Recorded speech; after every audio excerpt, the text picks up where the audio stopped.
Assalamualaikum warahmatullahi wabarakatuh. Perkenalkan, nama saya Imam Dwi Prayogi. Saya akan mempresentasikan mata kuliah ekonomi mikro untuk memenuhi nilai UAS. Saya izin untuk share screen.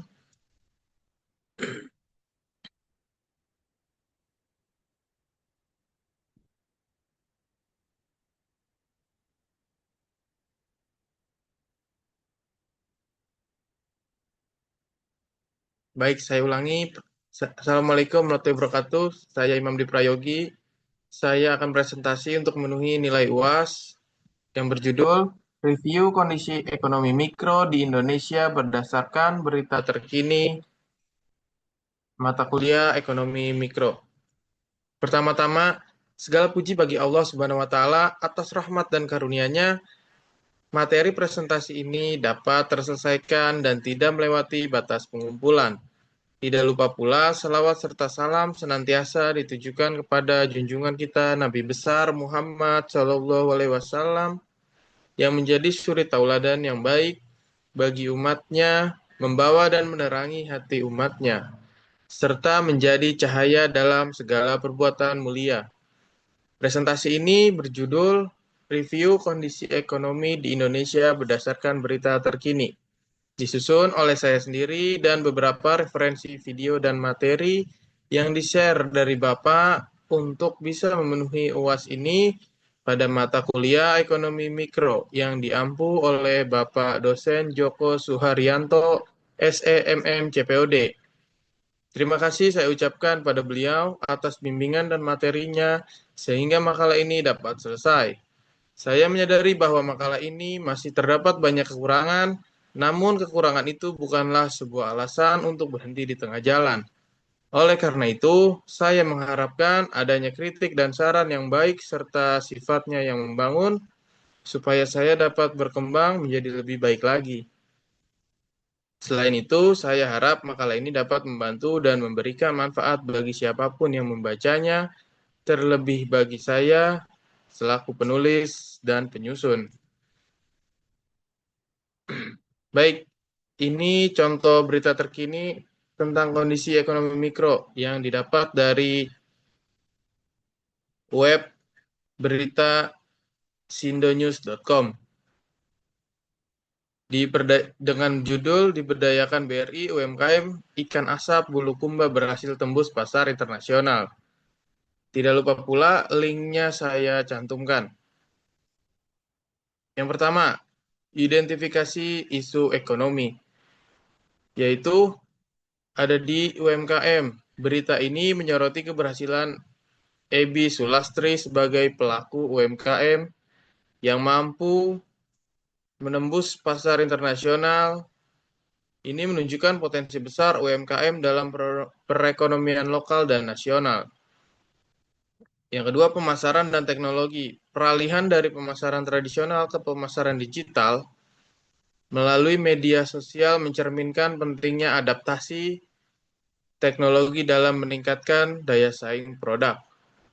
Yang ketiga, modal usaha. Keterlibatan BRI dalam memberikan kemudahan akses modal dan pelatihan menunjukkan pentingnya dukungan finansial bagi UMKM untuk berkembang.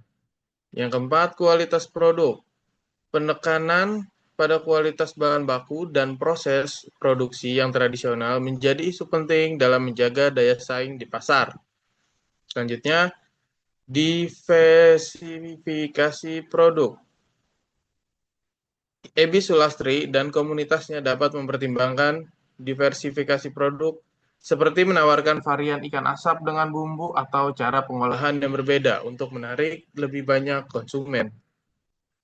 Selanjutnya, ada sustainability dan lingkungan atau isu keberlanjutan dalam pengambilan bahan baku dari nelayan lokal. Praktik penangkapan ikan yang berkelanjutan dapat menjadi nilai jual tambahan dan menarik bagi konsumen yang peduli lingkungan.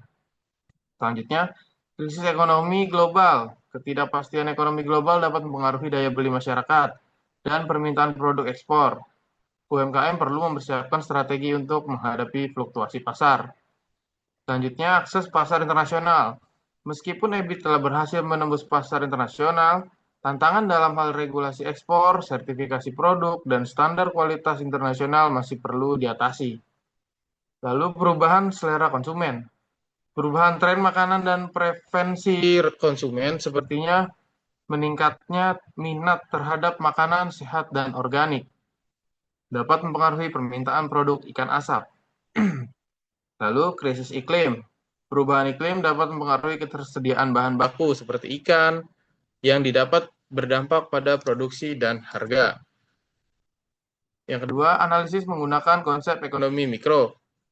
Yang pertama ada permintaan dan penawaran. Keberhasilan EBI dalam menembus pasar internasional menunjukkan adanya permintaan yang tinggi untuk produk ikan asap berkualitas. Yang kedua, elastisitas harga. Produk ikan asap yang berkualitas tinggi mungkin memiliki elastisitas permintaan yang rendah. Artinya konsumen bersedia membayar lebih untuk produk yang dianggap premium. Yang ketiga ada biaya produksi. Proses pengasapan yang memakan waktu dan penggunaan bahan baku segar dapat meningkatkan biaya produksi, tetapi juga meningkatkan nilai jual produk. Selanjutnya, persaingan pasar. Dengan semakin banyaknya pelaku UMKM yang memanfaatkan teknologi, persaingan di pasar ikan asap akan semakin ketat. EBI perlu terus berinovasi untuk mempertahankan keunggulan kompetitif. Lalu ada biaya peluang. EBI harus mempertimbangkan biaya peluang dari setiap keputusan yang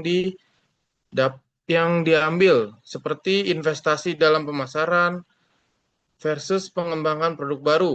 Keputusan yang tepat dapat memaksimalkan keuntungan. Yang kedua, selanjutnya, skala ekonomi. Seiring dengan pertumbuhan usaha, EBI dapat mencapai skala ekonomi yang lebih besar, yang dapat menurunkan biaya per unit dan meningkatkan margin keuntungan. Selanjutnya, konsumen rasional. Dalam konteks ekonomi mikro, konsumen dianggap rasional dan akan memilih produk yang memberikan nilai terbaik. Lalu, keterkaitan pasar. EBI harus memperhatikan keterkaitan antara pasar lokal dan internasional. Perubahan di pasar internasional dapat mempengaruhi harga dan permintaan di pasar lokal. Selanjutnya, yang ketiga ada dampak isu tersebut terhadap pelaku ekonomi. Yang pertama, konsumen. Konsumen mendapatkan akses ke produk berkualitas tinggi yang tidak hanya memenuhi kebutuhan gizi, tetapi juga memberikan pengalaman kuliner yang unik. Dari sisi produsen itu, EBI dan komunitasnya mendapatkan manfaat dari pelatihan dan akses modal. Di bagian pemerintah itu, keberhasilan UMKM seperti ini dapat berkontribusi pada pertumbuhan ekonomi lokal, bisa menciptakan lapangan kerja dan meningkatkan pendapatan pajak. Selanjutnya, komunitas lokal. Keberhasilan EBI dapat memberikan dampak positif bagi komunitas lokal, menciptakan lapangan kerja dan meningkatkan pendapatan nelayan lokal yang menjadi pemasok bahan baku. Selanjutnya, inovasi dan kreativitas. Keberhasilan dalam memanfaatkan teknologi dan pemasaran digital dapat mendorong pelaku UMKM lain untuk berinovasi dan beradaptasi, menciptakan ekosistem bisnis yang lebih dinamis. Selanjutnya, ada kesejahteraan sosial. Dengan meningkatnya pendapatan dari usaha, EBI dan komunitasnya dapat berkontribusi pada kesejahteraan sosial, seperti pendidikan dan kesehatan di daerah mereka. Lalu, kesejahteraan sosial itu, dengan meningkatnya pendapatan dari usaha, EBI dan komunitasnya dapat berkontribusi pada kesejahteraan sosial seperti pendidikan dan kesehatan di daerah mereka. Lalu, pemasok bahan baku. Keberhasilan EBI dapat meningkatkan permintaan terhadap nelayan lokal, yang pada gilirannya dapat meningkatkan pendapatan mereka dan mendorong praktik penangkapan ikan yang berkelanjutan. Selanjutnya, pemerintah daerah. Keberhasilan UMKM dapat meningkatkan pendapatan daerah melalui pajak dan menciptakan citra positif bagi daerah sebagai pusat produk unggulan. Lalu, konsumen internasional. Konsumen di pasar internasional mendapatkan akses ke produk lokal yang berkualitas tinggi, yang dapat meningkatkan pengalaman kuliner mereka dan memperkenalkan mereka pada budaya Indonesia. Yang keempat, saran atau kebijakan yang dapat diterapkan berdasarkan teori ekonomi mikro. Yang pertama, peningkatan akses modal. Pemerintah dan lembaga keuangan seperti BRI dapat terus memperluas program pemberdayaan UMKM dengan memberikan akses modal yang lebih mudah dan pelatihan yang relevan. Yang kedua, dukungan pemasaran digital. Program pelatihan untuk membantu UMKM memanfaatkan teknologi digital dalam pemasaran harus diperluas, termasuk penggunaan platform e-commerce. Yang ketiga, standarisasi kualitas. Pemerintah dapat mengembangkan standar kualitas untuk produk UMKM. Yang keempat, ada subsidi untuk bahan baku. Kebijakan subsidi untuk bahan baku segar dapat membantu menurunkan biaya produksi. Lalu selanjutnya program inkubasi bisnis. Pemerintah dan lembaga swasta dapat mengembangkan program inkubasi untuk membantu UMKM dalam tahap awal. Selanjutnya pemasaran bersama, mendorong kolaborasi antara pelaku UMKM untuk melakukan pemasaran bersama dapat mengurangi biaya dan meningkatkan visibilitas produk di pasar. Selanjutnya pendidikan dan pelatihan yang berkelanjutan, menyediakan program pendidikan dan pelatihan berkelanjutan untuk pelaku UMKM agar mereka tetap up to date dengan tren pasar dan teknologi terbaru.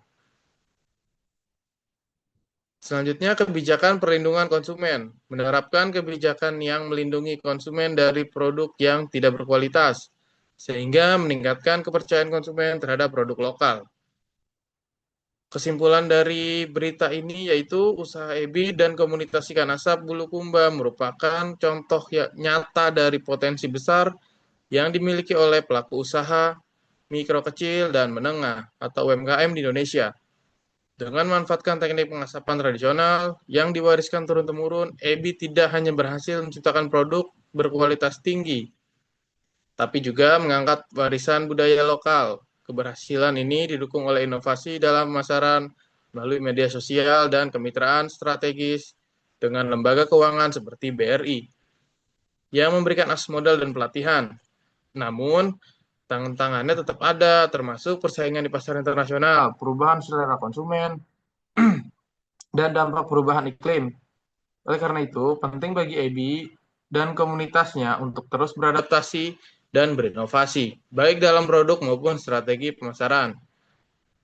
Terus lalu dari perspektif ekonomi mikro, keberhasilan EBI menunjukkan pentingnya pemahaman tentang dinamika permintaan dan penawaran, serta nilai yang ditawarkan kepada konsumen. Dukungan dari pemerintah dan lembaga terkait dalam bentuk infrastruktur, sertifikasi, dan program pemasaran digital. Secara keseluruhan, keberhasilan EBI tidak hanya memberikan dampak positif bagi dirinya dan komunitasnya, tetapi juga berkontribusi pada perekonomian lokal dan nasional dengan strategi yang tepat dan dukungan yang berkelanjutan. Sekian presentasi dari saya, kurang lebihnya mohon maaf. Jika ada saran dan masukan, silakan dituliskan di kolom komentar. Saya ucapkan wassalamualaikum warahmatullahi wabarakatuh. Terima kasih.